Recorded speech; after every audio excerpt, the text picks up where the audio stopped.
आणि जे जयकार कामच होणार नाही.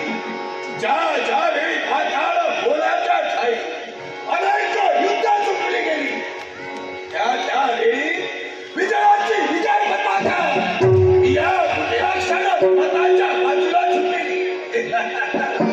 पण एकाच गोष्टीचा विचार करतोय आणि ते काय असेल तर हाती धनुष्यबाणाचा. त्याला कसे कळावे हृदयात बाण ज्याच्या त्यालाच दुःख झाले. असा काहीचा प्रकार माझ्या जीवनात घडला.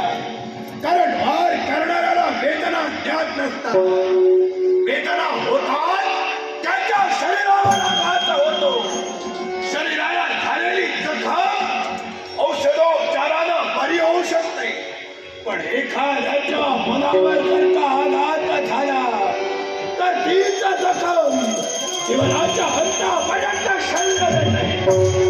घडलेला तो प्रसंग माझे पिताजी राजा वज्रघोष यांनी स्वारी केली म्हणजे उज्जैनीमध्ये. उज्जैनी नरेश राजा दीर्घबाहू यांनी सांप्रतील आपल्या राजकर्त्यांना एकत्रित करून केला माझ्या पित्याचा सेवा.